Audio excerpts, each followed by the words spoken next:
Lolly, then Ralph. Hey, Lolly. Hi. Hey. Okay, so many things as always. Okay. So we talked about, oh, I know. Okay. We talked about eczema with my hands, which right now they're great. Like what I Okay. did was amazing. Spikenard, like worked so well. Yeah. Yeah. So I did all the things and it's great. Well, like, because you remember, like, we were talking about how that thing that where the skin around the fingernails and like the tips of the fingers, like it gets eczema, but it will also go on cycles. And the thing that I like about the spikenard is, for one, it's good for the skin. It's also balancing this to the skin, and it's also calming to the nerves. And so, the thing is like, because it cycles, that it'd be good for a while, and then it flares up, and then it'd be good for a while, and so that it looks better than it has means that the cycle is diminishing. But like using it still for a little bit, good chance that you're just going to break the cycle. And even if it flares up, it probably is not going to be anywhere near as bad. And so just keep treating it until it just you just notice like it's been a while and it hasn't cycled through anymore. So Okay. Thank you. So yes, I'll Yeah. keep doing that. Yeah, I've never used so much spikenard in Yeah. my life. Oh So yeah. yeah. Yeah. I actually also did that on, that's actually not a question, but just to tell you, I did that on my neck as well because I had this tooth, something going on. I really like worked my neck so much, and that was super helpful. Oh, good. So yeah. But what I wanted to ask about eczema is, I worked with somebody the other day, and she was telling me about her daughter who's 4 years old, and she's suffering from eczema on her hands and other parts of her body. And I was wondering, how would you treat eczema with a kid? Like, what would you do? Yeah, I mean, you could still use some of those things. You could use Kunzia, you could still use I mean, St. John's wort works really good for eczema, but the issue is that if you're putting it directly on the skin and then they go out in the sun, it's going to cause a discoloration. So I usually don't mention Yeah. Palmarosa if there's a lot of weeping in the eczema. But I'd say like at that age, I'd be very curious about their digestion, like their digestion and for a kid, sometimes digestion, I would also include like, was there any issues with the liver when they were young? Like, did they have a little jaundice? Are they prone to inflammations? Are they prone to allergies? Like, gather up some of that information and it'll make it easier to treat the eczema. Because there's something causing the eczema. It's not just like, oh, this is something. There's something up. Like it could just be that they're acidic. And weren't you telling me that like the raw apple cider vinegar was good for something like that, or it's just the little bumps that they Yeah, the ones on the side of the yeah. So would you I would get a little bit of a history, like you can go through and do it with healing, but I was like, I'd go deep on like, tell me about his digestion, especially when they start talking about the food, even if it's like, yeah, they seems to be okay, but he only eats like 3 things, or he only eats like 4 things or something, like something's up. Like, there's like food allergy, there's a food sensitivity, something's up, like if they're craving foods or something like that. And so like, it's like that thing, like what they say about terriers, like they may not see it, but they smell a rat. Like, it's like you smell something's up, but you're not quite sure what it is until you start poking around. Yeah, and you're I looking for just anything abnormal, like in those areas, and it's probably what it be. Yeah. Okay, and this one is not even a client. I worked with her on something else, and she mentioned that, and I was, and I'm like, oh, I don't know how to troubleshoot it. So, but the first thing I said was it might be like a liver or lungs issue. So yeah, okay. And then the other thing that I would ask, which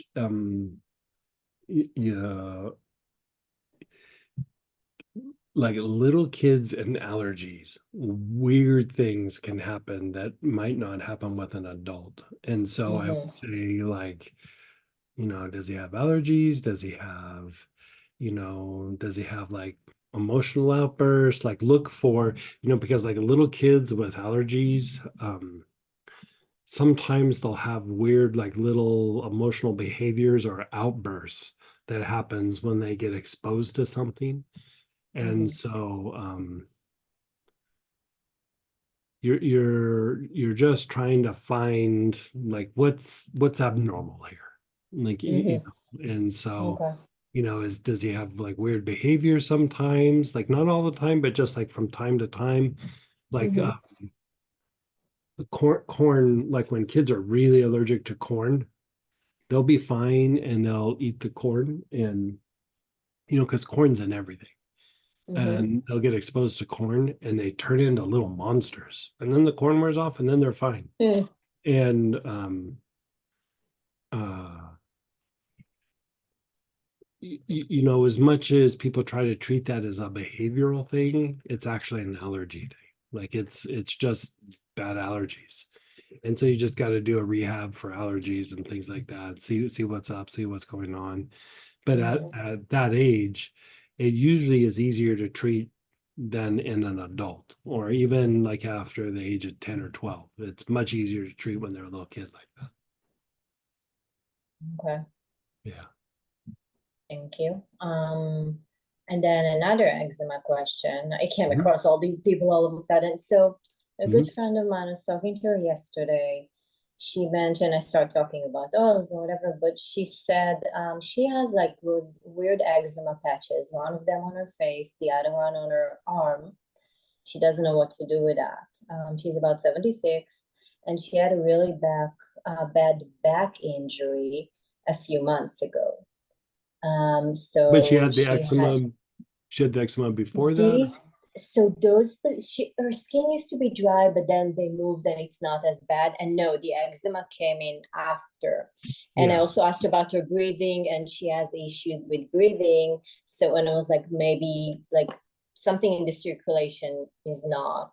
Circulation, but it also could be nerve function. Like if she had a back injury, there might be some part of the spine that is compromised. And given those Mm-hmm. areas, like I'd look at neck and upper back, and the manifestation will be by the time the nerves get to the body and do what they're going to do. Like you'll see like little weird patches of issues with the skin because of it. And so I would still treat the sites as eczema, but I would like deepen the breath, loosen up the spine, because when you relax the diaphragm, it loosens up the Mm-hmm. muscles in along the spine. So I Mm-hmm. would really open up the spine as much as you could, even though that injury might have resolved, or It's in her not even mind really just resolved. resolved, it's, yeah, I would say even if there's no pain, there still could be soft tissue issues that need to be resolved, even though she might not feel discomfort. And so just because there's no discomfort, nerves could be asleep, there still could be a postural issue, something could be out, tight, or like being pulled out of place, who knows. And so I would treat the site and treat the spine. Okay, so yeah, it's still not resolved, and I actually haven't treated her yet with anything. She's Mhm. very open to using oils. Mhm. So basically we treat the eczema as eczema, like doing similar to what I did, like working with spikenard, and then working like the vagal tone, working the spine, working the breath, and all of Mhm. that. For, Okay. for her, it jumps out to me a little bit like um homeostasis mechanisms. Like it feels like a little bit for her that could be an issue, even more so than vagal tone. And so like the blend balance or valerian, even if you just use like a valerian tincture, um that lady slipper tincture that we Yeah, have, I have, that yeah. that's a super reset to homeostasis. Mm-hmm. I mean, it's like valerian on steroids. Yeah. And so it was in a kit, like a little half ounce thing was in, I can't remember what kit it was, but Yeah. like in the It last was couple the months, it was in. it was in the digestive class. Yeah, there you go. Yeah. Mm-hmm. And Because that's so how yeah. I would try something along those lines and then treat the areas that we talked about. Okay, thank you. Yeah. So, but if we're going for a second back to homeostasis, so in my mind, when I'm trying to break it down or to get a good explanation in my mind, I'm like, okay, what does that, I guess I'm stuck in there, like, what does that actually mean? How do I break it down? Okay, so you gave me what you can use, but when you look at it, it's what? It's something with an, So homeostasis is your body's ability to maintain like a balance. It's the ability to maintain balance and to stabilize itself. And so allostasis would be like when the body's going through some sort of change. And so most times you're looking at homeostasis, but even when you're treating homeostasis, you're usually treating the allostasis as well. And so what happens is that the body the body can get like its ability to stabilize itself can be diminished, or it can be um really rigid when it comes to like change or adapting to things in the environment. And so that would have like an impact on stressing out or agitating various systems in the body. But really, when you look at it, it can be like when you just see like part of the physiology is starting to tailspin, like things are going on where they might not even be like related, but like the blood pressure goes up, the blood sugar is a little off, they're getting injured a lot, they throw their back out at the drop of a hat, they got a breathing issue, like just like a bunch of things going on. That's more than just like, oh, they need to deepen their ability to go rest and repair. Like something is not able in the mechanisms there, it's not able to stabilize the body. And so and when those things are off, like I was saying before, the body starts making trades with systems to try to balance itself off, and it just starts going down like a bad lane, like it just starts tail spinning kind of. And so the more that you can like calm that down, stabilize it. A good example of like addressing that is when you get an injury. What are you supposed to do? Rest, ice, compress. mm-hmm.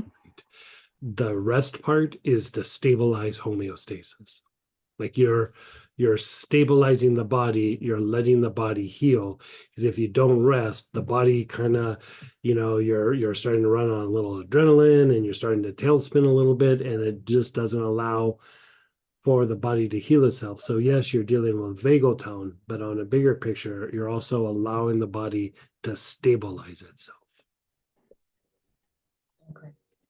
Thank Yeah. you. I needed the breakdown to get Yeah. even the understanding of how you separating in your mind, like between what's vagal tone and what's homeostasis. Yeah, like So yeah. I would say like vagal tone is one of those ones where you could go to just about any time.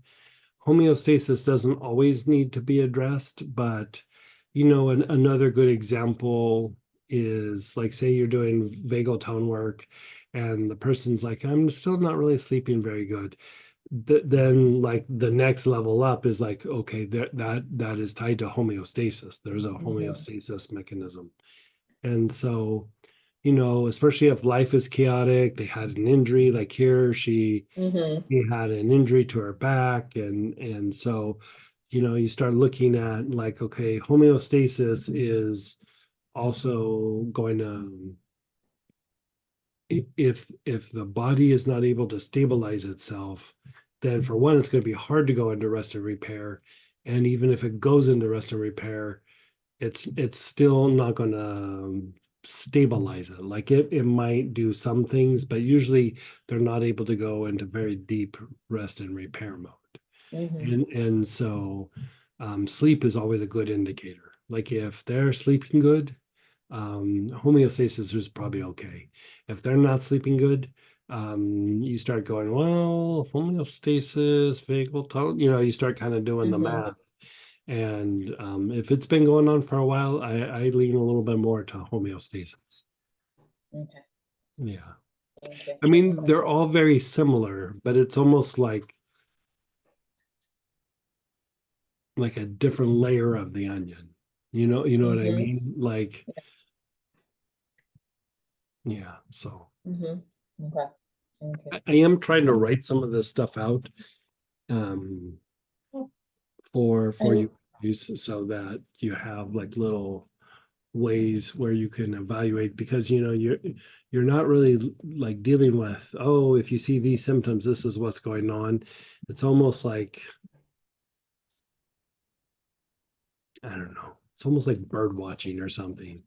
You're just out and you're looking around. You're like, I hope I see fill in the blank, and you know, you're just looking for all the little nuanced things that are going on, and then you're like, there we are. That's what I see.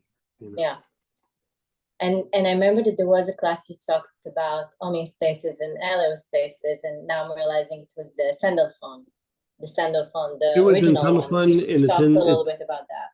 it's a big piece in the angelic healing because part of the angelic healing is that's the thing with working with angels. There's like the new agey version, but like the old school mystical thing with working with angels is called theurgy. And when we're working with angels, we think of like, okay, let's invoke an angel for this, let's invoke an angel for that. But theurgy is the art and science of making your body conductive to the angel. It's not like, oh, what's this angel do? What's that angel do? That's not even a thing that's on the table for theurgy. It's like, what do I have to do to my body to be conductive to this particular like angel, right? And Yeah. or just angels in general.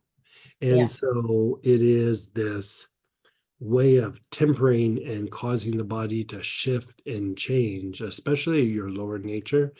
And one of the big things that happens when you really start invoking and you've made your body conductive to angels and you start like communing with an angel or invoking an angel is your body has to be able to stabilize because like when people are doing their thing, they're invoking an energy, but it's not like doing theurgy. Like theurgy, like there is an essence that's coming in and is going to make you shift whether you want it or not. It's going to happen. And so you really have to heighten your ability to stabilize your physiology, even though it's this great experience. It makes the body shift and change, and so you have to allow your body to change and then stabilize it. So on one level, sometimes that's what people call grounding. But grounding is like the light version of homeostasis, a very, very light version. Like a deeper, more mystical thing was like you really stabilize and regulate homeostasis. You do that, you're always grounded. Okay. Yeah. I'm super excited about the class next week. Yeah. But what class is next week? Is it the angel class? Oh, well, the angels. Well, so this weekend is the 2 free 1 days, and then the next weekend is the angelic healing. The angelic healing. Yeah, we're doing a 2.0. Yeah, I'm going to be doing like even in the newsletter, I put a little thing out on didn't I? Like on homeostasis, allostasis. Yeah. Like that's kind of a little excerpt out of the 2.0 class. It's a little bit more involved in the class, but still, I wanted to just throw that out there for people to play with, even if they just wanted to do something for homeostasis. That's,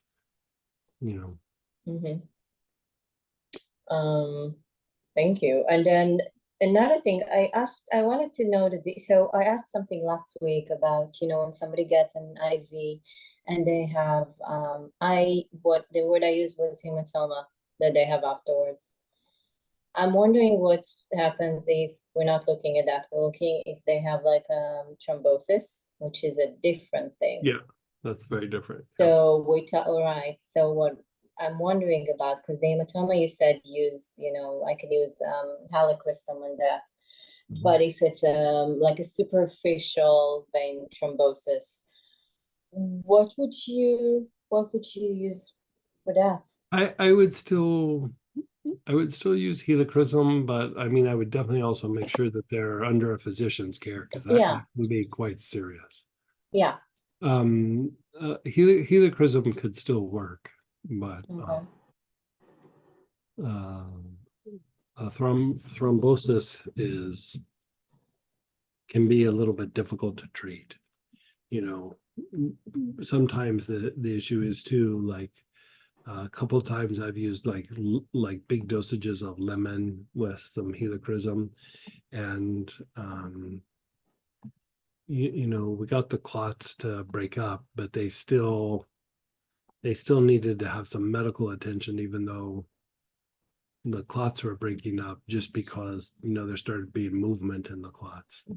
And so usually when I treat something like that in somebody, I'll only do it if they're under the care of a doctor, like a doctor's just because like that can be potentially life-threatening. Yeah. Yeah. And this specific one is it's very superficial. So it starts to disappear, but using something in addition to that. I would do helichrysum. Yeah, I would do Yeah. Okay. And would you do internally as well? internal. Yeah, internal. Okay. Just like 2 drops. Okay. So topical as well, right? You could, but it's probably more important internal. Okay.